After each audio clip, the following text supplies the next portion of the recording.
week we started a little piece on Shubal Stearns and the Sandy Creek Baptist Church, and I do talk about Shubal Stearns a lot. There are a few names in Baptist history that we should talk about a lot, and this is one of them. Shubal Stearns would be one of the most important men, certainly in American Baptist history. And so it's good to remind ourselves, and we have new people through here a lot, and so I want to make sure that we learn these things, but so every 4 or 5 years I'll mention him. But if you remember, he was saved in the Great Awakening in Massachusetts under the ministry or the preaching of George Whitefield. And these new lights, as they were called, began reading their Bible. They realized that the state church was not teaching the Bible, among other things, infant baptism, and that would have been one of the big issues, of course. And in 1745, Stearns associated himself with the New Lights, the Separatists. He began reading extensively the Bible and other works. He became convinced of believers' immersion and several other Baptist distinctives. And in 1751, he was baptized by a pastor by the name of Waite Palmer in Connecticut, and several months later he was ordained into the Baptist ministry, and he began to travel and preach as a Baptist. He would eventually settle a little bit in Connecticut for a little bit of time, and then in 1755 he received that letter from someone in North Carolina and pleading with him there needed to be preaching in North Carolina. There was many people who were of course unsaved, but even the Christians preaching was scarce, if existed at all, and there were no good churches, and he felt that for some time he had been feeling the Lord wanted him to do something, and this was that, and he felt that God would have him go to North Carolina. As I said, he got 8, I think there were 16 total, 8 families, and they just began walking and writing, and this was a man filled with the Spirit. He just wanted to do what God wanted him to do. Didn't even know where he was going. He just knew God wanted him in the area of North Carolina, and he began moving that direction. In November 22nd, 1755, the Sandy Creek Baptist Church was constituted, and he would remain for the remainder of his life in North Carolina. He went home to be with the Lord November 20th, 1771. And now I want you to appreciate some of those dates. That's 16 years from the beginning of Sandy Creek, but it's only 20 years from him becoming a Baptist. So I want to bring that out because it's so important to know what happened in those 20 years. Many contemporaries comment on the unique quality of his voice. We don't know much about him. We have a few historians that try to travel in their midst and learn about him and his ministry. They talk about the unique quality of his voice, his unique style of preaching, but his real success was not due to his pulpit ability or physical appearance. He was an odd-looking man.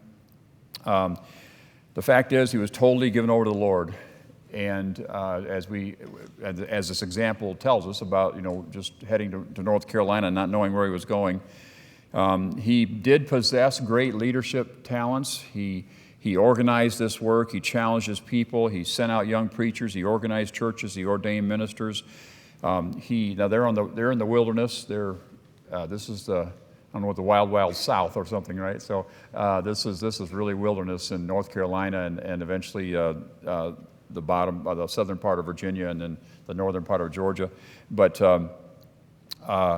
he did teach and brought together the churches that he began, kind of taught a loose interdependence of the churches, more practical reasons there to report about what God was doing and have preaching to encourage folks. They would get together once a year, but he was very intent on preserving the independence and autonomy of each church. By 1758, that's 3 years. In 3 years, there were 9 Baptist churches that were already established. Stearns visited each one. He encouraged the pastors to send messengers to this meeting he wanted to have once a year, and the Sandy Creek Association came out of that. Again, it's just kind of a loose fellowship that they could report to each other and hear what the Lord was doing in their churches. Really was for the purpose of preaching, singing, and conversation as to what God was doing throughout the region. In those meetings, not unlike, it wasn't like a Southern Baptist Convention or something. In those meetings, many times, God would visit them, and there'd be revival in those meetings, and just tremendous time during those years. There were two men with him. If you remember Daniel Marshall, who we have talked about and we'll talk about more. He was his assistant. He appointed two assistants, Samuel Harris and Daniel Marshall. Daniel Marshall was soon preaching in Virginia, but he would turn his sights towards the frontier of Georgia, and he would go down into Georgia and establish the first Baptist church in Georgia. Daniel Marshall's story is amazing in its own. He would see thousands saved in Georgia and westward, great revivals that spread through the Indian nations and the settlers in those areas. That's another story, the Marshall family. But the man, Samuel Harris, would then go to Virginia, and God would use him greatly in establishing churches up in Virginia. So he quickly lost his two assistants as they followed God and went on. But an educator and historian, Morgan Edwards, wrote this about Sandy Creek. He says, Sandy Creek is the mother of all separate Baptists. From Zion went forth the word. The church in 17 years, and this is a contemporary historian saying this church in 17 years has spread her branches westward as far as the great river Mississippi, southward as far as Georgia, eastward to the sea and Chesapeake Bank, and northward to the waters of the Potomac. In 17 years, it has become the mother, grandmother, and great-grandmother to 42 churches, which have sprung 145 ministers. That was in 17 years. Shubal Stearns would live 3 years beyond that. But what God did in these men's midst is just amazing when we look at what happened. George Washington Pascal, I mentioned this last week, I read something, he said, I may make bold to say that these separate Baptists have proven to be the most remarkable body of Christians America has ever known. And I would have to say that's true when we really dig down into what happened in these churches. Pascal would go on to say that the Baptist cause in America had it continued under the strong Calvinism that, of course, was taught in the particular Baptist churches in the northeast there, and also, of course, if you can call it the Calvinism that was taught in the northeast, would not have grown in such a force that God would use in our land. The South is still referred to as the Bible Belt, and actually, Pascal says it's more accurately a separate Baptist belt, which has enabled hundreds of thousands to hear the gospel for these last 100 years. He wrote that in the mid-1800s. Only God could have seen what could be done with a small middle-aged man who stepped out by faith, not knowing where he was going or where he would end up. And we always want to concentrate on these amazing works and these men that God used.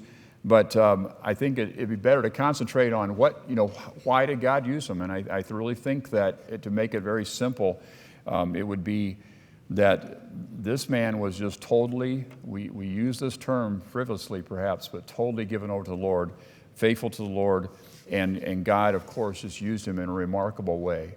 And I want to thank the Lord this morning for Shubal Stearns.